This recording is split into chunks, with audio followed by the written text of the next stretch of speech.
అందరికీ నమస్తే. నేను మీ జర్నలిస్ట్ పండరి. మొత్తానికి తెలంగాణ రాష్ట్రంలో ప్రజాపాలన పేరిట వచ్చినటువంటి కాంగ్రెస్ పార్టీ ఈరోజు సబ్బండ వర్గాలకు సంబంధించిన దాని మీద ఏ విధంగా పరిపాలన చేస్తుందో మనం చూస్తూ ఉన్నాం. దీంట్లో ముఖ్యంగా దాదాపు 15 లక్షల కుటుంబాలకు సంబంధించి లేకపోతే 15 లక్షల మందికి సంబంధించినటువంటి రియల్ ఎస్టేట్ వ్యవస్థ ఏ విధంగా పతనం అవుతుందో లేకపోతే ఏ విధంగా ఉందో అందరం కూడా చూస్తూనే ఉన్నాం. సోషల్ మీడియాలో వాళ్ళు మొత్తుకుంటూనే ఉన్నారు. గతంలో హైడ్రా పేరిట అయితేనేది లేకపోతే జీపీ లేఅవుట్లకు సంబంధించిన చాలా సమస్యలు అయితే ఉన్నాయి. ఈరోజు దీనికి సంబంధించిన దాని మీద రాష్ట్ర వ్యాప్తంగా చాలామంది ఇక్కడ రియాల్టర్లు కొంతమంది వచ్చారు. అసలు ఏంది వాళ్ళ సమస్య ఏంది, నిజంగా అసలు రియల్ ఎస్టేట్ వ్యవస్థ ఈ ప్రభుత్వంలో మళ్ళీ కోలుకునే అవకాశం ఉందా, లేకపోతే గతంలో ఇదే హైదరాబాద్లో ఎకరానికి 100 కోట్లు పోయినటువంటి రియల్ ఎస్టేట్ వ్యవస్థ ఈరోజు పూర్తి స్థాయిలో కింద పడిపోయినటువంటి పరిస్థితి మనకు కనపడతా ఉంది. అసలు ఏమంటారు నిజంగా రియల్ ఎస్టేట్ ఏజెంట్లు ఏమంటున్నారు, నిజంగా రియల్ ఎస్టేట్ రియాల్టర్స్ ఏమంటారు అనే అంశానికి సంబంధించి కూడా మనతో మాట్లాడే ప్రయత్నం అయితే చేద్దాం. సార్ మీ పేరు ఏం పేరు? సార్ నేను ఉమాకాంత్ తివారీ అండి, హైదరాబాద్ సిటీ ప్రెసిడెంట్ రియాల్టర్స్ అసోసియేషన్కి. Okay right. ముఖ్యంగా మేము గమనించింది ఏంటంటే రాష్ట్ర ప్రభుత్వం ఎప్పుడైతే హైడ్రా అనౌన్స్ చేసిందో పబ్లిక్లో చాలా మటుకు కాన్ఫిడెన్స్ తగ్గిందండి. చాలా మటుకు నెక్స్ట్ ఏమవుతుంది, whether this project is approved with Hydraa or not, Hydraa అండర్లో ఇది అప్రూవల్ వచ్చిందా అనే కాన్సెప్ట్లో వచ్చారు. అండ్ హైడ్రా అప్రూవింగ్ అథారిటీ అనేది ఇప్పటివరకు లేదండి. ఇలాంటిది అసలు కాన్ఫిడెన్స్ చట్టబద్ధత లేదు, కాన్ఫిడెన్స్ కూడా పబ్లిక్ లో పోవడానికి మెయిన్ రీజన్ ఫస్ట్ స్టెప్ రాష్ట్ర ప్రభుత్వం రియల్ ఎస్టేట్ మీద వేసింది రాంగ్ స్టెప్ అండి. హైడ్రా అనేది పెట్టేదానికంటే ఇన్వెస్టర్స్ని తీసుకొని వచ్చి ఉంటే ఎలాగైతే గత ప్రభుత్వం తీసుకొని వచ్చిందో అది చాలా బాగుండేది. మా రిక్వెస్ట్ ఏంటంటే హైదరాబాద్ రియాల్టర్స్ అసోసియేషన్ నుండి, తెలంగాణ రియాల్టర్స్ అసోసియేషన్ నుండి all the government officials who are in revenue department, starting from revenue minister to chief minister garu oka confidence build cheste ippatikaina Hyderabad సరే అది what ever it may be అండి. గతంలో ఏదైతే ఉన్నదో ఏదైతే ధరణికి సంబంధించిన మీ అందరూ కూడా గట్టిగా కొట్లాడారు, దాన్ని పరిష్కరిస్తామని చెప్పేసి ఎలక్షన్ల ముందర కూడా చెప్పింది ఈ ప్రభుత్వం. మీ అందరూ కూడా ఈ ప్రభుత్వం ఓట్లు వేసారు. బట్ 1.5 year ఆల్మోస్ట్ 13 నెలల దగ్గరకు వచ్చింది. మీ సమస్యలు పరిష్కారం కాకపోగా అసలు సమస్యనే మన అసలు కనీసం మీరు ఇన్వెస్ట్ చేసిన ప్లాట్లకు కూడా ఈరోజు కనీసం ధర కాదు కదా, కనీసం ప్లాట్లు కొనడానికి కూడా వచ్చే పరిస్థితి లేదు. దీన్ని ఎట్లా చూస్తారు? అది చాలా చాలా అంటే చాలా ప్రాబ్లమాటిక్గా ఉందండి. చాలామంది రియల్ ఎస్టేట్ ఏజెంట్లు, చాలామంది హెచ్ఎండిఏ లేఅవుట్లు కానీ డిటిసిపి లేఅవుట్లు వేసిన రియాల్టర్లు కానీ బిల్డర్స్ కానీ ఇవాళ రోజున ఆత్మహత్యలు చేసుకునే పరిస్థితిలో ఉన్నారండి. పరిస్థితి ఎలా ఉందంటే ఇవాళ రోజున కస్టమర్స్ వస్తున్నారు, వెళ్తున్నారు. ఒక వారంలో ఒక 50 మంది కస్టమర్స్ వచ్చే వెంచర్లో ఇవాళ 5 కూడా రావట్లేదండి. ఆ వచ్చిన 5 కస్టమర్స్ కూడా ఒక బిల్డర్కి పడే రేట్ కంటే తక్కువ రేట్కి అడుగుతున్నారు, ఒక వెంచర్ వేసే రియాల్టర్కి పడే తక్కువ రేట్కి అడుగుతున్నారు. మొత్తం నష్టంలోనే, పూర్తిగా నష్టంలోనే ఉందండి. ఎల్ఆర్ఎస్ ఎత్తేస్తామని చెప్పారు, ఇప్పటివరకు అది జరగలేదు. రైట్. ఇదే రాష్ట్రానికి సంబంధించిన ఇప్పుడున్న ముఖ్యమంత్రి కూడా ఒక రియాల్టర్ గతంలో. ఎందుకు మీ ఇంత చిన్న చూపు, ఇంత కక్ష ఎందుకు మీకు అంటున్నారు? ఇది ఆయన కక్ష అని చెప్పడానికి లేదండి. మెయిన్ గా ఏంటంటే కావాలని వచ్చింది, ఇదంతా కావాలని వచ్చింది అని కూడా అననండి. మెయిన్ గా ఫస్ట్ స్టెప్ సహకరించకొచ్చిందా? అలా కాదు. ఫస్ట్ స్టెప్ ఏదైతే ఉందో హైడ్రా అని చెప్పి కూల్చివేత డిస్ట్రక్షన్ ప్రాసెస్ ఏదైతే స్టార్ట్ చేశారో అది రాంగ్ స్టెప్. అది పెద్ద మేజర్ ఎఫెక్ట్ అండి. డిస్ట్రక్షన్ ప్రాసెస్ ఏది ఏ ప్లాట్ కొనాలన్నా కానీ ఇవాళ రోజున కస్టమర్ భయపడుతున్నాడు. కస్టమర్స్ దగ్గర డబ్బులు ఉన్నాయి, పబ్లిక్ దగ్గర డబ్బులు ఉన్నాయి, కొందామంటే ఇది హైడ్రా ఇబ్బంది అవుతుందా అనే ఆలోచనలో పడ్డారు. రెండోది కస్టమర్స్ మూవ్మెంట్ తగ్గడానికి రీజన్ ఏంటంటే ఏ మీటింగ్ పెట్టినా కానీ రియల్ ఎస్టేట్ రంగానికి సంబంధించి పాజిటివ్ డిస్కషన్ ఎక్కడ చీఫ్ మినిస్టర్ గారు కానీ రెవెన్యూ మినిస్టర్ గారు కానీ ఎక్కడ చేయట్లేదండి. ఓన్లీ తుక్కుగూడ శ్రీశైలం హైవే దాని మీద ఫోకస్ చేస్తున్నారు. మిగతా ఏరియాస్ అన్ని చూడండి, తుక్కుగూడ శ్రీశైలం హైవే తప్పిస్తే అన్ని ఏరియాస్లో రియల్ ఎస్టేట్ అనేది పడిపోవడం కాదండి, పాతాళంలో దాన్ని బొందబెట్టేసారు పూర్తిగా. అవకాశం ఉందా? అట్లీస్ట్ ఇప్పటికైనా ఒక పాజిటివ్ స్టెప్ తీసుకొని ఒక మీటింగ్ పెట్టి ముఖ్యమంత్రి గారు రియల్ ఎస్టేట్ ఏజెంట్స్ అందరినీ పిలవడం కానీ, రియాల్టర్స్ని పిలవడం కానీ, నేను ఉన్నాను, ఫర్దర్గా డెవలప్మెంట్ చేద్దాము, మీకు ఏం సపోర్ట్ కావాలి అని చెప్పి అందరికి ఒక సపోర్టివ్గా పబ్లిక్ ప్రస్తుతం అయితే లేదండి. సార్ నేను Shadnagar real estate association president. మీ పేరు సార్? నా పేరు రవీందర్, నిక్ నేమ్ రాజగౌడ్ అంటారు. రాజగౌడ్ భాయ్ సాబ్, ఏం సంగతి? ఎట్లా ఉంది? మంచి తెల్ల అంగీలు వేసుకునేటోడు మొత్తం ఈ కలర్ సార్. చెప్పుకోవడానికి బాగుంది, ఇవన్నీ జేబులో రూపాయలు లేకుండా ఉంది సార్. అంతేనా? హైడ్రా అని, బంపర్ జోన్ అని, ఈ జోన్ అని మన రాజకీయ నాయకులు మా రియల్ ఎస్టేట్ సోదరులతో ఆట ఆడుతున్నట్టు కొడుతుంది మాకు. ఎందుకంటే మీ మీద అంత కక్ష ఎందుకన్నా? ఎందుకంటే వాళ్ళందరూ రియల్ ఎస్టేట్ చేసి కోట్లు సంపాదించుకోరు, మళ్ళీ మాలాంటి వాళ్ళు ఎవరు సంపాదించుకోవద్దు కదా సార్. ఎందుకంటే రాజకీయ నాయకులకు ఏమైపోయిందంటే ఏదో ఒకటి హైడ్రా అనే పేరు మీద అంత దుర్మార్గమైన పాలన చేస్తారు సార్. ఎందుకంటే ఇది కేసీఆర్ కుటుంబంతో ఈ రేవంత్ రెడ్డి గారు కూడా ఈ సీఎం అయినాక అంత వాళ్ళ మీద కక్షతోని సామాన్యమైన మా రియల్ ఎస్టేట్ సోదరుల ఉసురు ఆయనకు తలిగించుకుంటున్నావు. ఎందుకంటే ఇప్పుడు కోటి మంది ఇవాళ రోడ్డు పాలైపోయినాం సార్. ఈ రోజు మేము ఈఎంఐలు కట్టలేకపోతున్నాము, ఈ రోజు చిట్టీలు కట్టలేకపోతున్నాము, మా పిల్లలను చదవలేక ఫీజులు కట్టలేకపోతున్నాము, పెళ్లిళ్ళు చేయలేకపోతున్నారు. రియల్ ఎస్టేట్ సోదరులు కొనేటోళ్ళు అమ్మేటోళ్ళు అందరూ రోడ్డు పాలైపోయారు. దీనికి వాళ్ళు కనీసం ఇప్పుడు అర్థం చేసుకున్నా ఈ జనవరి 1 నుంచి మా బాధలను అర్థం చేసుకొని మా నారగోని ప్రవీణ్ కుమార్ గారితో మా అసోసియేషన్ తెలంగాణ అసోసియేషన్ తోని కూడా కొంచెం డిస్కషన్ చేసి మాకు ఏమైనా న్యాయం చేస్తాడా, లేకపోతే మేమే తిరుగుబాటు చేయమంటారా, మీరు మీడియా సోదరులే చెప్పాలి. మీ మీడియా సోదరులు కూడా ఇప్పుడు మేజర్గా మీ ప్లాట్లు అమ్ముకోకపోవడానికి సమస్య ఏందని అంటున్నా. ఇప్పుడు నిన్న మొన్నటి వరకు హైడ్రా అంటే సామాన్యుడు ఏడంగా కొంటాడు సార్, ఏడంగా కొంటాడు. వాళ్ళు బ్యాంకు లోన్ ఇస్తారు, బుడ్జల పడ్డ పన్నీర్లా కాదు, ఏది చేపలను తీసుకొచ్చి బోన్లు వేస్తే అవి బతుకుతాయా, నీళ్ళు ఏందంట్లా. ఇప్పుడు ఒక డబ్బులు పెట్టేటోడు మొన్న 3 కోట్ల రూపాయలు పెట్టి మన ఏడా మాదాపూర్లో కొన్నాడు, ఇల్లు గృహప్రవేశం చేసిన 3 రోజులకి పోయి కూలగొట్టాడు. 3 కోట్లు బ్యాంకు ద్వారా లోన్ తీసుకున్నాడు అతను. ఇలా ఆయన పరిస్థితి ఏంది, లోన్ ఎవడు కట్టాలి? ఈ రోజు ఆత్మహత్యలు చేసుకున్న పరిస్థితి ఉంది. రియల్ ఎస్టేట్ చక్కగా ఉంటేనే ప్రతి వ్యవస్థ బాగుంటుంది, అది బాగలేకపోతే ఏది బాగుండదు సార్. ఏం తక్కువైందని ఇప్పుడు రియల్ ఎస్టేట్ సంబంధించి హైదరాబాద్ చుట్టుపక్కల ఇప్పుడు అవును సార్, నాన్ లేఅవుట్లు తీసేసాయి, నాన్ లేఅవుట్ 257 జీవో తీసేసాయి. ఎవడబ్బా సొమ్మిలు 5 ఏళ్ళు ఉండి పోయేటోళ్ళు రాజకీయ నాయకులు. సీఎం రేవంత్ రెడ్డి గారు ఏం చెప్పారు, మాకు పెడతారు సార్, వాళ్ళకి సరిపోతలేవు, ఇచ్చేటివి పుచ్చుకున్న కాలు ఏం సరిపోతలేవు, మాలాంటి వాళ్ళని రాణిస్తురా. ఇప్పటికి మేము ఈ మన పోగులేటి శ్రీనివాస్ గారికి 4 సార్లు ఇచ్చినాం, మేము అసెంబ్లీకి పోయి బట్టి విక్రమార్క గారికి ఇచ్చినాము, సీఎం గారి దృష్టి కూడా తీసుకుపోయినా మా స్టేట్ ప్రెసిడెంట్ నారగోని ప్రవీణ్ కుమార్ ఆధ్వర్యంలో ఈ రోజు వరకు కూడా మాకు న్యాయం చేస్తాం అనుకుంటూ పోతుంది, కానీ ఏం చేసింది లేదు, ఏం చేసింది లేదు. చాలా మంది అవకాశాలు ఉంటాయి కానీ బట్ ఒకటే అన్న, ఇప్పుడు మీ రియల్ ఎస్టేట్ బాగుపడాలంటే ఏం చేయాలి? ఏం చేసేది లేదు సార్. వాళ్ళు నాన్ లేఅవుట్లకు ఈ కొత్త సంవత్సరం నుంచి ఇచ్చేటివన్నీ వాళ్ళు ఫీజులు ఇప్పుడు ఏమున్నో గ్రామ పంచాయతీలో కానీ మున్సిపాలిటీలో కానీ ఎల్ఆర్ఎస్ ఏమని ఉంటే రిజిస్ట్రేషన్ చేసేటప్పుడే వాళ్ళ ఫీజులు తీసుకొని రిజిస్ట్రేషన్ చేయండి. డిటిసిపివి హెచ్ఎండివి ఇప్పుడు కొత్తగా చేసేటివి అంటే దాంట్లోకి నువ్వే కండిషన్ ఇస్తావు, ఆ కండిషన్ ప్రకారం ముందరికి వెళ్ళిపోండి. ఈ లోకంలో ఏడుంది సార్, తెలంగాణ టోటల్ మొత్తం 80% నాన్ లేఅవుట్లే ఉన్నాయి. ఏ రేవంత్ రెడ్డి ఏమన్నా బొమ్మని ఇలా జూబ్లీహిల్స్ నేను పార్టీ పెట్టుకున్నా, నేను నేను అది చేసుకున్నా, ఏది నేను ఒక పెద్ద రియల్టర్ను, నేను అందులకంటే పైకి వచ్చిన అన్నాడు. ఏం పైకి వస్తే గిదేనా? దిమాగ్ ఉన్నాడు, దునియా మొత్తం చూస్తాడు. దీనికంటే కేసీఆర్ ప్రభుత్వమే బాగుంది కదా సార్. ఎందుకంటే ఇప్పుడు అందరు మార్పు కోరుకున్నాం అంటారు. కులాలకు అన్నిటికి అతీతంగా, పార్టీలకు అతీతంగా ప్రతి ఒక్కడు కాంగ్రెస్ వస్తే ఏమో చేస్తుంది, ఏదో చేస్తుంది అని మార్పు అనుకున్నాం. చేసింది ఏంది సార్? మేము విషయం దాగి చచ్చిపోయే పరిస్థితిలో ఉన్నాము సార్. 33 జిల్లాలల్లా ఎన్ని సబ్ రిజిస్టర్లున్నాయి? 144 సబ్ రిజిస్టర్లున్నాయి. మా షాద్ నగర్లా 2 సబ్ రిజిస్టర్లున్నాయి. మొత్తం లెక్క వేయండి, రోజు ఎన్ని అవుతున్నాయి?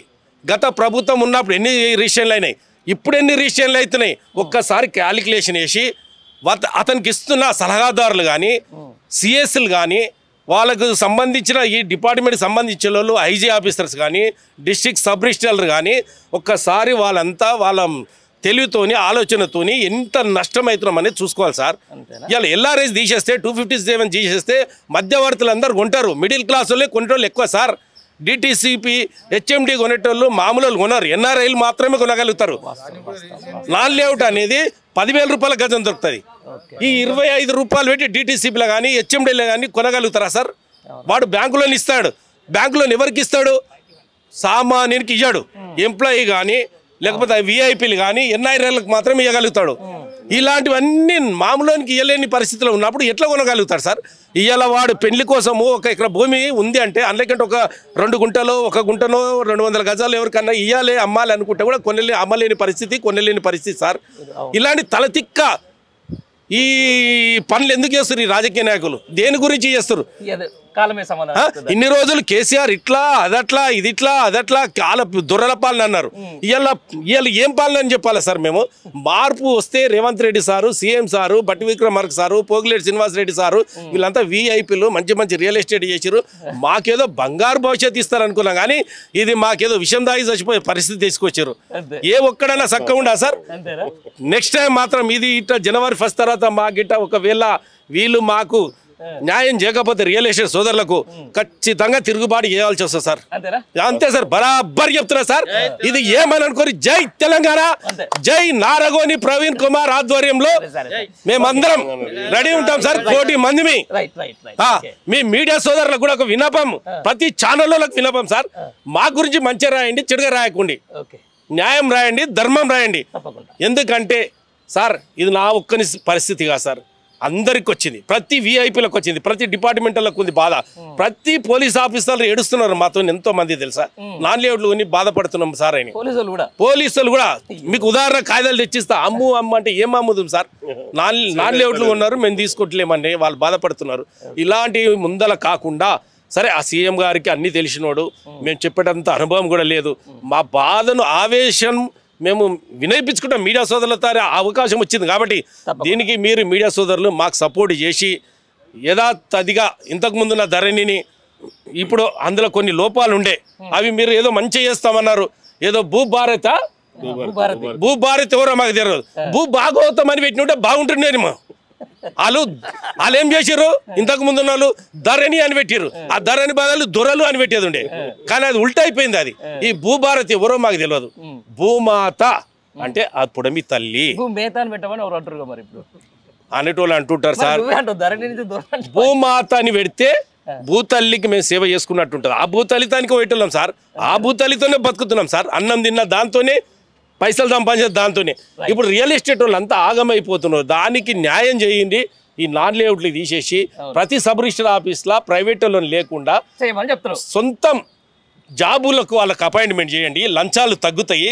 సబ్ రిజిస్ట్రార్లు కూడా ఏం చెప్తారంటే మేము లంచాలు వీళ్ళకి మీ దగ్గర తీసుకుంటున్నాం, వాళ్ళకి ఇస్తున్నామని వాళ్ళు కూడా బాధపడుతున్నారు.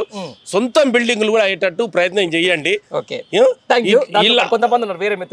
సార్ ఈ అవకాశం ఇచ్చిన మీడియా సోదరులకు మరి మన ప్రభుత్వం ఏదైతే ఉన్నదో దానికి కూడా వినపం చెప్పుకుంటూ నెక్స్ట్ టైం తప్పులు జరగకుండా, తప్పుల తడకలు జరగకుండా మంచి మాకు సహాయం చేసేటట్టు టిఆర్ఏ గ్రూప్ నుంచి మేము మీకు చేతులెత్తి చితకోటి నమస్కారములు. నీ పేరు ఏం పేరే పెద్ద మనిషి? నా పేరు రియాజ్ మలిక్, నిజామాబాద్. ఇక్కడ నిజామాబాద్. ఓకే, ఎట్లా ఉందన్న? ఎట్లా ఉంది ఇక్కడ? సార్ హైదరాబాద్ రియల్ ఎస్టేట్ అంటే మొత్తం పడిపోయింది, నిజామాబాద్ ఎట్లా ఉంది? నిజామాబాద్ లో అదే పరిస్థితి. మా గౌడ్ సాబ్, మా షాద్ నగర్ ప్రెసిడెంట్ గారు చెప్పాల్సింది ఏం ఇడ్సపెట్టలేరు, అంతా చెప్పేసారు. ఎడవడం బాగా అయిపోయింది. ప్రభుత్వం 100% రియల్టర్స్ మార్చినోళ్ళు. అప్పుడు ఆ సమయంలో ఈ రియల్టర్స్ ఎందుకు మార్చిండ్రు అంటే Revanth Reddy one of the realtor. Revanth Reddy is one of the realtor because రియల్టర్సే ఈ ప్రభుత్వంకి మార్చిర్రు. ఈ రియల్టర్స్ ఇబ్బందులు ఉంటే ఈ ప్రభుత్వం సుఖపోతుంది.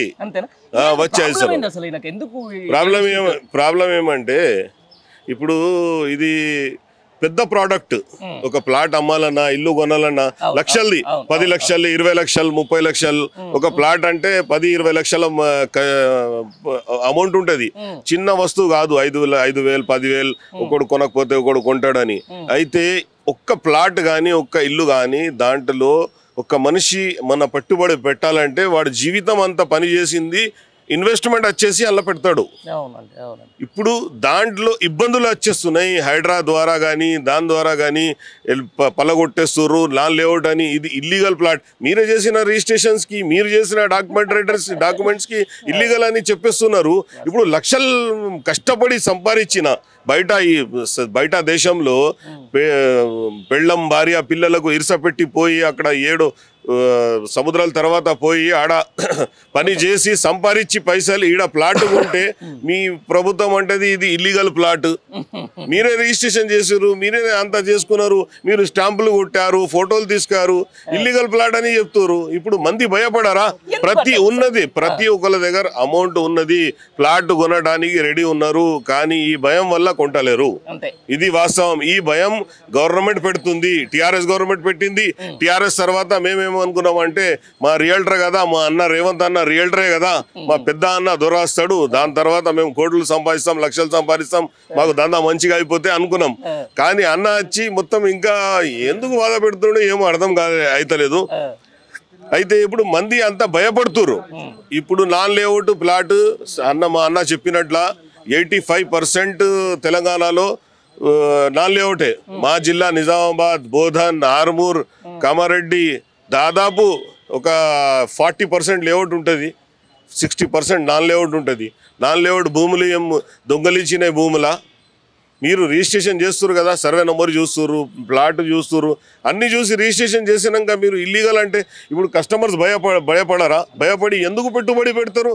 ఇప్పుడు మీ దగ్గరే, మీరు రిపోర్టర్ కదా, జర్నలిస్ట్, మీ దగ్గర ఒక 10 లక్షలు ఉన్నాయి. ఇప్పుడు మీరు పెట్టాలంటే మీరు కష్టపడి సంపాదించిన పైసలు, మీ పైసలు పోతే ఎంత బాధ అవుతుంది. 47% దిగజారింది ఇప్పుడు రియల్ ఎస్టేట్ తెలంగాణ రాష్ట్రంలో. దిగజారిపోయింది, చాలా ఘోరం ఉన్నది పరిస్థితి. ఈ గవర్నమెంట్లు ఆలోచించి ఇవి భయం అనేది తీసేయాలా ఇడికెళ్ళి. ఎందుకంటే ఎక్కడైనా మీరు ల్యాండ్ కొనొచ్చు, ఎక్కడైనా ప్లాట్ కొనొచ్చు, ఆ పరిస్థితి రావాలా. అప్పుడే మంది పైసలు తీస్తారు, అప్పుడే డబ్బులు మార్కెట్లో వస్తాయి. ఒక్కవేళ ఈ రియల్ ఎస్టేట్ వ్యాపారం మంచిగా ఉంటే, ఒక చిన్న ఉద్దేశం మీకు చెప్తాను నేను, ఒక ప్లాట్కి ఒక 20-25 లక్షలు ఒక చేతిలో వచ్చినంటే ఆయన మటన్ బిర్యానీ చేపిస్తాడు, చికెన్ బిర్యానీ చేపిస్తాడు, అంతా చేపిస్తాడు, బట్టలు కొంటాడు, అన్ని కొంటాడు, పెద్ద ఫంక్షన్ హాల్లో చేస్తాడు, ఒక 10-15 లక్షలు ఖర్చు పెడతాడు. ఇప్పుడు పోయిన 2-3 సంవత్సరాల కింద 20 లక్షలు వచ్చిన ప్లాట్కి ఇప్పుడు 15 లక్షలకి అడగతలేరు. ఆ పరిస్థితి ఏమైపోవాలా? ఆయన మటన్ కట్ చేస్తాడు, వెజ్ బిర్యానీ పెట్టేస్తాడు, చిన్న ఫంక్షన్లలో ఫంక్షన్ చేసుకుంటాడు, 1000 మందికి కాకుండా 300 మందికి పిలిచి ఫంక్షన్ చేసుకుంటాడు. డబ్బులు ఉంటేనే కదా. అయితే ప్రభుత్వంతో మేము కోరుతున్నాం, మీ ద్వారా, మీ ఛానల్ ద్వారా మేము ప్రభుత్వం తోటి ఒక రిక్వెస్ట్ చేస్తున్నాం. ఏదైనా చేసి ఈ హైడ్రా కానీ దానికి ఐడెంటిఫై చేసి మొత్తం క్లియరెన్స్ చేసి జనాల్లో భయం లేకుండా మీరు ఏదైనా ప్లాట్ కొనొచ్చు అనేటట్లా భయం లేకుండా, ఈ భయం తీస్తేనే అప్పుడు రియల్ ఎస్టేట్ పైకి వస్తుంది, అందరు బాగుపడతారు. తెలంగాణలో రియల్ ఎస్టేట్ పరిస్థితి తెలంగాణలో రియల్ ఎస్టేట్ అంటే ఫస్ట్ అప్పుడు ఉమ్మడి ఆంధ్రప్రదేశ్లో ఉన్నప్పుడు చాలా బాగుండే. ఉమ్మడి ఆంధ్రప్రదేశ్ పోయిన తర్వాత తెలంగాణ నష్టపోతుంది, తెలంగాణ ఆగమవుతుంది, తెలంగాణలో వస్తే మా బతుకులు మారుతాయని చెప్పేసి మేము ఎన్నో పోరాటాలు, తెలంగాణ పార్టీ తరఫున కూడా మేము ఎన్నో ఉద్యమాలు చేసాం. రియల్టర్లు కానివ్వండి, సామాన్య ప్రజలు కానివ్వండి, చాలా ఉద్యమాలు చేసి మనం సాధించుకున్న తెలంగాణలో మన బతుకులు మారుతాయని అనుకున్నాం. తెలంగాణ వచ్చిన తర్వాత ఏమైంది? తెలంగాణ వచ్చిన తర్వాత కేసీఆర్ బరాబర్గా మంచిగా ఉన్నాడు. ఆ రోజు ఎల్ఆర్ఎస్ లేకుంటే రిజిస్ట్రేషన్ చెయ్యము, గ్రామ పంచాయతీలకు పర్మిషన్స్ ఇచ్చే హక్కులు లేవు అని చెప్పి ఊర్లలో కూడా చక్కగా 2 ఎకరాలు ఉన్నా కూడా గ్రామ పంచాయతీ లేఅవుట్లు చేసుకుంటూ మంచి ఎక్కడి వాళ్ళు అక్కడ బతుకుతూ మంచి బిజినెస్ చేసుకునే వాళ్ళు. అయితే తదనంతరం ఈ కేసీఆర్ తీసుకొచ్చినటువంటి ఈ యొక్క కొరివిలతోటి గ్రామ పంచాయతీలకు ఎటువంటి పర్మిషన్ హక్కులు లేకుండా డిటిసిపి అని, హెచ్ఎండి అని ఊర్లలో కూడా అక్కడ చాలా దూరంలో వరకు కూడా హెచ్ఎండిఎల్ అని పెట్టి చాలా పెద్ద మొత్తంలో అమౌంట్ ఫీజుల రూపంలో వసూలు చేయడము. ఇప్పుడు రియల్ ఎస్టేట్ రంగం గతంలో ఎంతో పెరిగింది కాబట్టి మీ అందరూ 4 పైసలు సంపాదించుకుని కావచ్చు, రైట్? ఆ గవర్నమెంట్ మీకు నచ్చలేదు, పక్కన చనిపించారు. వచ్చిన 1 ఇయర్లో మీ రియల్ ఎస్టేట్ ఇంకా ఎందుకు 47% మీకు అడమస్థాయిలో ఎందుకు పడిపోయిందని నేను అడుగుతున్నా.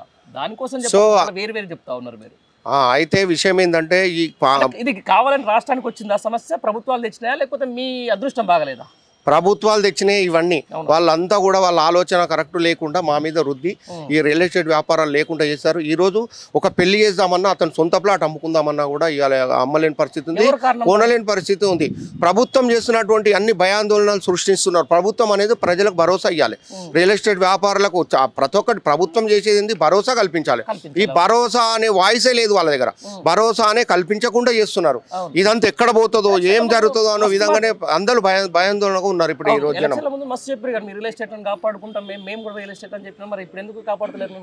అదే వచ్చింది కదా. ఆ రోజు కేసీఆర్ చేసిన తప్పులను ఈ కాంగ్రెస్ ప్రభుత్వం చేయదు. కాంగ్రెస్ వస్తే ప్రజలకు అనుకూలంగా ఉంటుంది, ఇందిరమ్మ రాజ్యం ఉంటుంది, మరి మనకు 100 గజాలకు కూడా పర్మిషన్లు వస్తాయి, డబల్ బెడ్రూమ్లు వస్తాయి, ఏదేదో వస్తాయని చెప్పారు. ఏదో చేసినాం. వీళ్ళు ప్రభుత్వం ఏం చేస్తుందంటే ప్రజలను బిచ్చగాలని చేస్తుంది. మెయిన్ ఉచితం ఎవడేమంటుండో, ఉచితంతో పని లేదు. ఫస్ట్ ప్రభుత్వం ఏం చేయాలి, విధానాలు సరళీకృతంగా చేసినట్టయితే 100 గజాలు 80 గజాలు కాగితాలు కొనుక్కుంటే వాళ్ళు ఇల్లు కట్టుకున్న వాళ్ళకు మీరు లోన్ ఇవ్వండి, మీరు 5 లక్షల 10 లక్షలు లోన్ ఇవ్వండి, లోన్ కూడా కట్టుకుంటారు. ఇవాళ రేపు బిచ్చం అడుగునే పరిస్థితి లేరు, బిచ్చగాలం చేస్తా ఉన్నారు, వీళ్ళు బిచ్చగాలం చేస్తున్నారు. ఇవాళ అంతా విధానాలన్నీ కఠినంగా చేసి విధానాలు చేస్తున్నారు. చెప్పండి, ఈ 1 అంటే ఆల్మోస్ట్ 13 నెలలు అయింది కాంగ్రెస్. ఎన్ని ప్లాట్లు అమ్మినవే? 13 నెలల్లో 2 ప్లాట్లు అమ్మినాం. मेरा नाम मोहम्मद हैदर अली है, महबूबनगर से आए हुए हैं. తెలుగు కొంచెం తెలుగు మాట్లాడాలి. ఎట్లా ఉందన్న మహబూబ్నగర్లో, ఎట్లా ఉంది రియల్ ఎస్టేట్ మరి? రాష్ట్రం మొత్తం ఒకటే లెవెల్లో ఉంది. అంతేనా? ప్రభుత్వాల తప్పిదాల వల్లనే అని మేము అంటున్నాం. ప్రభుత్వాలే తప్పిదాలు కాబట్టి వాళ్ళ లాభాల కొరకు వాళ్ళు స్టెప్లు వేసుకొని ఆ పథకాలు ఫ్రీ పథకాలు చేసి ఆ పైసలు సంపాదించుకోనికి రియల్ ఎస్టేట్ వంగాన్ని ఉపయోగించుకుంటున్నారు. పేదన్నా కూడా ఇప్పుడు రియల్ ఎస్టేట్ మంచిగా నడిస్తే స్టాంప్ డ్యూటీ నుంచి డబ్బులు వస్తే రాష్ట్రం మంచిగా నడుస్తుంది. కావాలని చెప్పేసి ఏ ప్రభుత్వం అయితే రియల్ ఎస్టేట్ రంగాన చేయదు. కావాలని చేయండి, కానీ దాని మీద ఆధారపడి ఉన్న కుటుంబాల పరిస్థితి ఏంది? వాళ్ళు నిరుద్యోగులు, గ్రామ స్థాయిలో ఉన్న వాళ్ళంతా నిరుద్యోగులు చాలా మంది ఉన్నారు. దీంట్లో లక్షల కుటుంబాలు బతుకుతున్నాయి కదా, వాళ్ళ పరిస్థితి వాళ్ళ కుటుంబాలను కూడా వాళ్ళు ఆసరా చేసుకొని చూడాలి కదా. ప్రభుత్వాలు అనేటివి ఎందుకు వస్తాయి? ప్రజల బాగు కొరకు వస్తాయి. ప్రజలను పీక తినడం అనేది ఏం ప్రభుత్వం ముందుకు నడుస్తుంది? ఎందుకు మరి ప్రభుత్వానికి మీరంటే ఇంత కోపం ఎందుకైంది? రియల్ ఎస్టేట్ ఎందుకు కోపం అంటే యాప చెట్ల కింద కూర్చొని ఆఫీసులు మూసుకొని పత్తాలాట ఆడుకోవాల్సిన పరిస్థితి ఎందుకు వచ్చిందంటే వాళ్ళకు ఒక విషయం వాళ్ళకి ఏం గుర్తయిందంటే, మనం ఫ్రీ పథకాలు అమలు చేయాలంటే ఈ రియల్ ఎస్టేట్ రంగాన్ని ఒక్కరిని మనం హ్యాండ్ ఓవర్ చేసుకుంటే అన్ని పథకాలు మనం ఎన్ని పెడుతున్నాం ముందర భవిష్యత్తులో పెట్టినవి అన్ని సక్సెస్ చేసుకోవచ్చు. ఇది పెద్ద గని, ఈ గనిలోకి వెళ్ళి మనం పైసలు గుంజాలని ప్లాన్ చేసి వాళ్ళు ఏం చేసిండ్రు అంటే ఈ LRS BRS అని కొత్త స్కీమ్ స్టార్ట్ చేశారు. ఇది ఎవ్వరు ప్రజలకు సంతోషం, ఒక్క ప్రజలకు సంతోషం లేరు ఈ విషయంలో. ప్రతి ఒక్కరు అవస్థలు పడుతున్నారు, ప్రతి ఒక్కరు బాధపడుతున్నారు.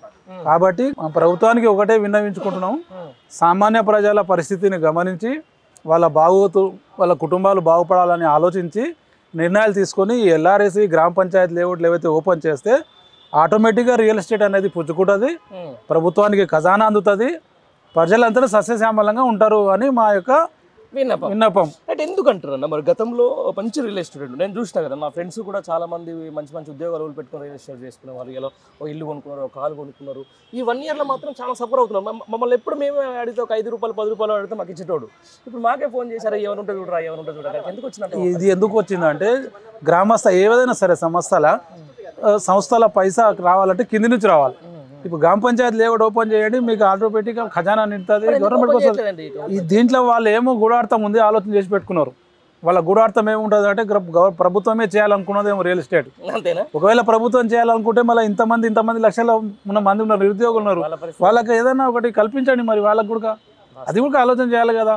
ఇప్పుడు ప్రభుత్వం అనేది ఎప్పుడు ఖజానా నింపుకోనికే ప్రయత్నం చేస్తే సామాన్య పరిస్థితి అంది. మేము మరీ కోరుకుంటున్నాం ఈ కొత్త ప్రభుత్వానికి ఏమంటే LRS మీరు ఓపెన్ చేసి గ్రామ పంచాయతీ లేఅవుట్ మిగిలిన ప్లాట్లు ఏవవుతున్నావో అవి ఓపెన్ చేయండి. ఇంకొక విషయం మన చిన్నదనా, ఇప్పుడు DTCP అంటున్నారు. DTCP ఆ పల్లెటూరులో చేస్తే ఎవరు తీసుకుంటారన్నా? ఆ వాల్యూకి వాళ్ళు తట్టుకోగలుగుతారా? అది కూడా ఆలోచన చేయాలి కదా. DTCP లేఅవుట్ అయితే నేను అనుమతిస్తాం, లేకుంటే ఇయ్యమంటే ఎట్లా? గ్రామ పంచాయతీలో DTCP లేఅవుట్ నడుస్తాయా? వాళ్ళు కొనే స్తోమత లేదు. కాబట్టి దయచేసి ఆ DTCP లేఅవుట్లోనే కాకుండా గ్రామ పంచాయతీ లేఅవుట్లని కంటిన్యూ చేసుకుంటూ వాళ్ళకి కొంచెం పెద్ద రోడ్ వెసులుబాటు కల్పించి పెద్ద రోడ్లు పెట్టండి. నా పేరు వెంకటేష్ గౌడ. ఎక్కడి నుంచి వచ్చారు? మహబూబ్నగర్కి గౌండ్లు బాగుంటారు రియల్ ఎస్టేట్లో. ఎవ్వరు గౌండ్లు ఉండరు, రెడ్డిలు ఉండరు, అన్ని రకాల అన్ని కులాలు ఉండరు. కాకపోతే ఎందుకోసం ఆ కులాన్ని రాకుండా మాకు 2020కి కేసీఆర్ ఎప్పుడైతే LRS తీసుకొచ్చి ఈ GP లేఅవుట్ కంప్లీట్ బంద్ చేసిందో ఆ రోజుకి వెళ్ళి రియల్ ఎస్టేట్ అనేది చాలా డౌన్ అయిపోయిన కారణం అదే. మరి ఇప్పుడు వీళ్ళు చెప్పారు కదా మేము మొత్తం దాన్ని పరిష్కరిస్తాము, పరిష్కారం చెప్పిండు. ఎలక్షన్ వచ్చినప్పుడు LRS కి ఆంధ్ర ఇస్తాము, GP లేఅవుట్ కంపల్సరీ వదులుతాము, అన్ని రకాలుగా వాళ్ళకి మీకు మేలు చేస్తామని చెప్పినందుకే ఇంచుమించు మన తెలంగాణ రాష్ట్రంలో 30 నుంచి 40 లక్షల మంది ఉన్నారు ఈ రియల్ ఎస్టేట్. ఆ 30 నుంచి 40 లక్షల మంది అనుకున్నారు. సరే కేసీఆర్ రకం చేసింది కాబట్టి మనకు రేవంత్ రెడ్డి వస్తే మనం మంచిగా చేస్తాడు అనే ఉద్దేశంతో కేసీఆర్ని పక్కకెట్టి మన రేవంత్ రెడ్డికి గెలిపించుకోవడం జరిగింది. ఇంకా వచ్చినాక ఆయన చేస్తానట్లే ఇంకా మొత్తం తర్వాత వచ్చి మళ్ళీ హైడ్రా వచ్చేసి FTL వచ్చేసి మళ్ళీ ఇవి కొత్త స్కీమ్లు పెట్టడం ఈ హైడ్రా FTL వచ్చేసి ఇంకా డౌన్కి వెళ్ళిపోయింది రియల్ ఎస్టేట్. ఇంకా దాని పరిస్థితి ఏంటంటే ఇంకా గవర్నమెంట్ ఆలోచించాలి. గవర్నమెంట్ ఆలోచిస్తే దానికి పరిష్కారం అనేది వాళ్ళ ద్వారా వస్తుంది, మన ద్వారా రాదు కదా. గవర్నమెంట్ ఆదుకుంటే GP లేఅవుట్ని వదిలితే ఇప్పటికిప్పుడు కూడా రియల్ ఎస్టేట్ పుంజుకోవడం ఛాన్సెస్ చాలా ఉంటాయి. ఎప్పుడు వదలాలి అది? ఆయన వదిలేదు, అదే లేటు, అదే దానికోసం వెయిట్ చేస్తున్నాం. ఇంకోటి వెయిట్ చేస్తారా? ఇంకేమైనా మా పోరాటం 30-40 లక్షల చేస్తారా? మంది కాకుండా కూడా ఇప్పుడు కస్టమర్స్ ఉన్నారు. కస్టమర్స్ కూడా కొన్ని లక్షల మంది ఉన్నారు. ఆ లక్షల మంది కస్టమర్స్ ఇప్పుడు ప్లాట్లు జీపీ లేఅవుట్ రీసెంట్ చేసుకొని వాళ్ళు చాలా మంది ఉన్నారు. వాళ్ళకు కూడా ఇప్పుడు పిల్లలు పెళ్లి చేద్దామంటే, లేకపోతే ఏదోటి బాగు ఇల్లు కట్టిద్దామంటే, ఇల్లు కట్టుకుందామంటే కూడా అటువంటి ఛాన్స్ ఏది లేకుండా పోయినాయి. కొంచెం ఇబ్బంది. ఆ రకంగా చాలా ఇబ్బంది. రైట్ అండి, థ్యాంక్ యూ. ఏం పేరు అండి మీ పేరు? నా పేరు ఆశ అండి. ఎక్కడి నుంచి వచ్చు? కుకట్పల్లి నుంచి వచ్చాను. కుకట్పల్లి ఒక మంచి రియల్ ఎస్టేట్ ఏరియా. యా. ఎట్లా ఉంది మేడం తెలంగాణలో రియల్ ఎస్టేట్ పరిస్థితి ఏంది? రియల్ ఎస్టేట్ పరిస్థితి ఇప్పుడైతే ప్రెసెంట్ డల్ గానే ఉందండి. ఎందుకట్లా? ఇన్ ఫ్యూచర్ లో మరి ఎట్లా ఉంటుందో తెలియదు. అసలు బ్రహ్మాండం రియల్ ఎస్టేట్ అంటేనే అసలు రియల్ ఎస్టేట్ కు ఒక పెట్టింది కుకట్పల్లి అంటేనే ఒక రియల్ ఎస్టేట్ పెట్టిన పేరు ఉండే. ఎందుకు డల్ అయింది? గవర్నమెంట్ వచ్చి మారిన తర్వాత డల్ అయిందా, అంతకంటే ముందే డల్ అయిందా? అంతకు ముందే కొంచెం డల్ గానే ఉంది సార్, ఈ ఎల్ఆర్ఎస్ ప్రాబ్లమ్స్ వల్ల, వాటి వల్ల, వీటి వల్ల. సో మరి ఇన్ ఫ్యూచర్ లో ఏమైనా డెవలప్ అవుతుందేమో చూడాలా. ఎందుకు మరి ఎఫ్టీఎల్ హైడ్రా ఎఫెక్ట్ ఏమైనా కనిపిస్తుందా? యా, ఆఫ్ కోర్స్ అది కూడా ఉంటుంది దానికి కూడా. అవునా? మరి ఎట్లా మరి దీనికి ఎట్లా పరిష్కారం ఎట్లా మీకు? అది గవర్నమెంట్ చెప్పాలి. సో అందుకే మేము అందరము మా విన్నపాన్ని గవర్నమెంట్ దగ్గర తెలియపరచుకోవడానికి ప్రయత్నిస్తున్నాం. ఇచ్చారు ఎవరు మీకు అపాయింట్మెంట్స్? లేదండి, దానికోసమే ఈ మీటింగ్ అరేంజ్ చేసాము. మా రియల్టర్స్ ని గుర్తించాలి, ఈ రియల్ ఎస్టేట్ ని ఏదైతే ఉందో దాన్ని గుర్తించి మాకు కూడా గవర్నమెంట్ మాకంటూ ఒక అథరైజేషన్ ఏర్పాటు చేయాలని చెప్పేసి మీరు అనుకుంటున్నారు. మీరు ఏమైనా సజెస్ట్ చేయగలుగుతారా అటు రియల్ ఎస్టేట్ కొంచెం బాగుపడాలి అనుకుంటే ఎట్లా అని చెప్పేసి? బాగుపడాలి అంటే రియల్ ఎస్టేట్ ఏదన్నా మనకి ఊపు అందుకుంటేనే కదా. ఎట్లా అందుకునే పరిస్థితి ఉందా? అది డెస్టినీ. సమాధానం కాదండి. అంటే నేను ఒక కస్టమర్ని, నేను మీ దగ్గరికి ఒక ప్లాట్ కోసం వచ్చిన, నన్ను ఏమని కన్విన్స్ చేస్తారు మీరు ఇప్పుడు? నాకు ఐడియా లేదు, నేను లైవ్ లో అసలు ఏం చెప్పలేదు, నాకు స్టేజ్ ఫియర్ ఎక్కువ. మంచిగా అనిపిస్తుంది ఈ గవర్నమెంట్ తర్వాత? మంచిగా మంచిగా హైడ్రోజ్ ఇవ్వడం బాగానే ఉందా? బాగానే. మీకు నచ్చిందా? నచ్చిందా అంటే నచ్చిందా అంటే ఎట్లా నచ్చింది సార్, ఎంతో మంది ఇబ్బంది పడుతున్నారు, ఎంతో మంది పాపం లాస్ అయ్యారు, ఎన్నో జీవితాలు రోడ్డును పడినాయి. మనం ఎట్లా అని చెప్తాం? ఇబ్బంది పడుతున్నారు, చాలా ఇబ్బంది పడుతున్నారు. Thank you.